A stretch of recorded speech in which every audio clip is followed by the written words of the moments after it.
In the days when men forgot their Creator, the world drowned in its own pride. Cities rose like monuments to greed, and the hearts of men grew harder than stone. The earth trembled beneath the weight of their sins, and the air itself was heavy with corruption. The sky darkened as mercy turned into silence, and the voice of heaven withdrew from the hearts of men. They built idols from their own hands and worshipped shadows, seeking power in the dust. The rivers stank with blood, the forests burned, and the cry of the innocent reached no ear. But in that silence, one man still listened. Noah, a man of quiet obedience, still walked with God while others mocked the unseen. One night, as the world slept beneath a restless storm, he heard a whisper carried by thunder.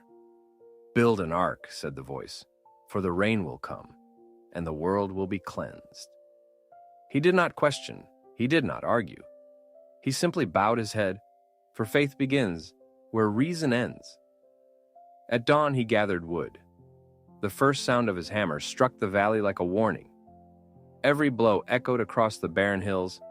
Every spark from the chisel was a flicker of hope. When the world mocked, he kept building. When they called him mad, he smiled and worked harder. Every nail became a prayer, every plank a promise. His sons labored beside him, their hands blistered, their backs bent beneath the sun, and yet their hearts burned with a strange, unexplainable peace.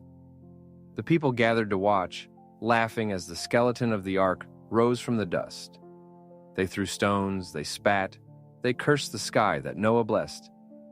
But he did not curse them back, for he knew the storm would speak for him.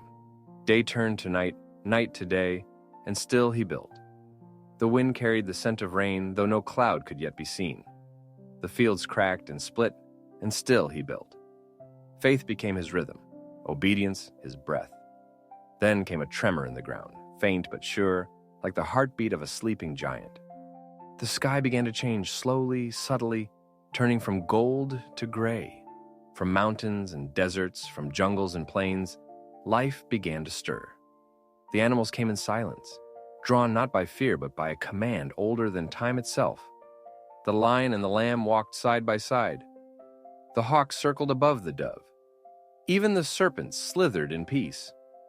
The people who had once mocked stood in awe, whispering among themselves. Noah said nothing. He opened the great gate of the ark, and the creatures entered two by two as the first gust of wind bent the trees. The sky grew heavy. The first drop of rain touched the earth, and steam rose from the cracked ground. A chill wind swept through the valley, carrying a sound no one had ever heard before, the sigh of the world about to drown. Then the heavens broke open. The earth split apart. Water burst from the depths and fell from the skies, crashing, roaring, consuming. The thunder became the heartbeat of judgment, and lightning carved its fury into the clouds. Rivers swelled into oceans, and the oceans swallowed the mountains. The laughter of men turned into cries. Their torches drowned, their pride washed away. Only the ark remained, rocking between heaven and the deep, a lone heartbeat amid endless gray. Inside, the air was thick with prayer and fear. The ship groaned as waves struck its sides, lanterns swayed, animals trembled in the dark. Noah stood at the center, one hand upon the wood, the other lifted toward the unseen. "Lord, have mercy," he whispered, and his voice was lost in the storm. For 40 days and nights, the rain did not rest. The world blurred into one endless ocean. Mountains vanished, cities dissolved, memories drifted beneath the flood. Yet within that wooden vessel, life endured. Children clung to their mother. Her lullabies mixed with thunder. The scent of wet wood and straw filled the air. The rhythm of rain became their song. Faith endured when nothing else did. When fear rose like the waves, Noah's eyes remained fixed on the dim light of a lantern and on the promise it represented. At last, the roaring softened. The rain slowed to a whisper. The ark floated in silence, surrounded by a vast, breathless stillness. For the first time in many days, Noah could hear his own heartbeat. He stepped to a small window and pushed it open. Light poured in like forgiveness. the sky was pale, bruised with silver clouds, and the air smelled of rain and renewal. He sent out a raven, it circled the empty horizon and never returned. He waited. He sent out a dove, and it found no rest. But when he sent it again, it returned at dusk, carrying an olive leaf still wet with dew. Noah held it in trembling hands, and for the first time, he smiled. Days passed. The waters fell lower. The tips of mountains rose, like the bones of the earth reborn. Then came the soft scrape of wood upon rock. The ark had found ground. The door opened, and the first breath of wind touched their faces, gentle and kind. The same wind that once destroyed now sang of peace. The animals stepped out 2 by 2 onto the soaked ground. Steam rose from the earth like breath returning to a sleeping body.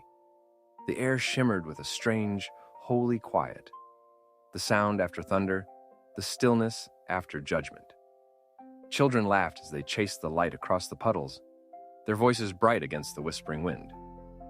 Noah followed behind, his steps slow, heavy with awe. He could feel the soil give beneath his feet, alive again. Every blade of grass was a miracle, every drop of water a reminder of what had been washed away. He fell to his knees and kissed the ground. Tears mixed with mud, and he whispered words the wind carried straight to heaven. He gathered stones, smooth and wet from the flood, and built an altar. Upon it he placed wood and fire, and from its smoke rose the scent of peace. The flame burned quietly, orange against the gray of the sky, and Noah's heart trembled, not with fear, but with gratitude, for he had seen the power of wrath, yet he had also seen the mercy hidden inside it. Around him the animals watched, silent witnesses to a new covenant between Creator and creation. The clouds began to move. The wind shifted, sweeping aside the last veil of mist. A sudden brightness broke through, and the sky fractured into color.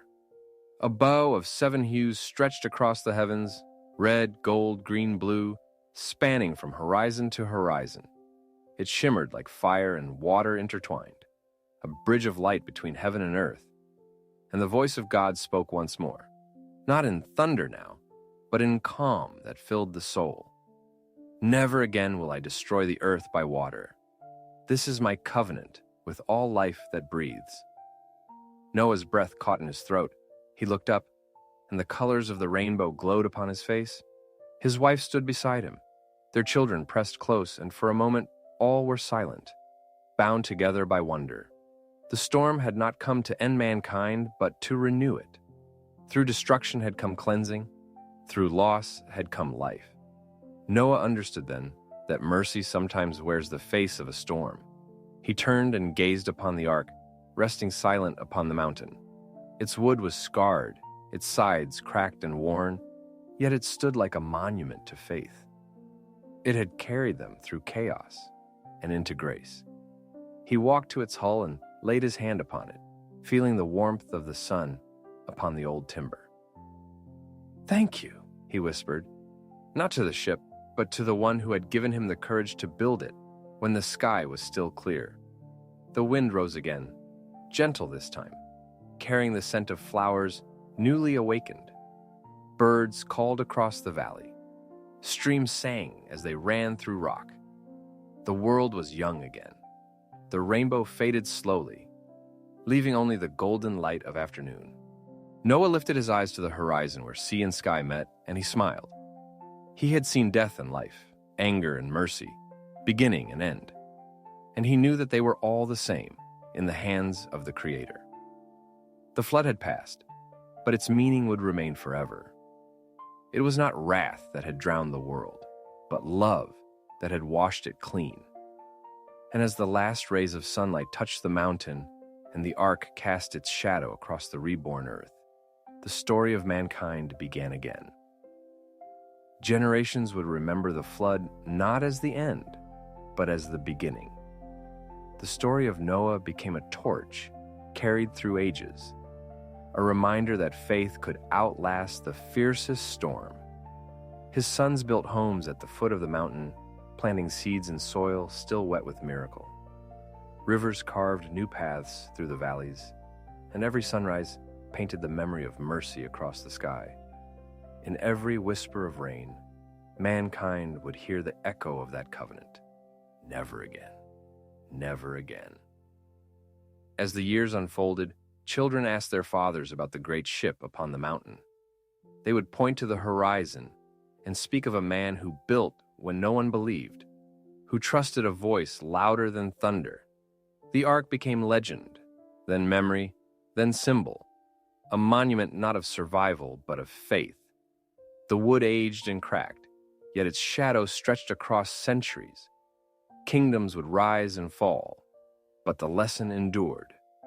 Obedience saves when understanding fails, and though the world would change, storms would come again in different forms. There would be floods of doubt, tempests of pride, fires of war, and yet the promise would remain. The same God who spoke through lightning still whispered in the hearts of those who listened. The rainbow would fade each night, only to return with dawn, reminding mankind that mercy renews itself like the morning light. Noah lived long enough to see the earth green again, to hear laughter where once there had been cries. When his days were done, he looked once more toward the mountain and the ark resting there. The wind moved softly through its beams, like breath through a sleeping giant. He smiled and his spirit found peace. And so the earth continued, bound by promise, carried by grace. The flood became the rhythm of all things, the rising and the falling, the ending and beginning that shape every soul. It was not wrath that had drowned the world, but love that had washed it clean. And as the sun set upon the reborn land, the rainbow burned faintly in the distance, a reminder to all who would come after that mercy, once given, never truly fades.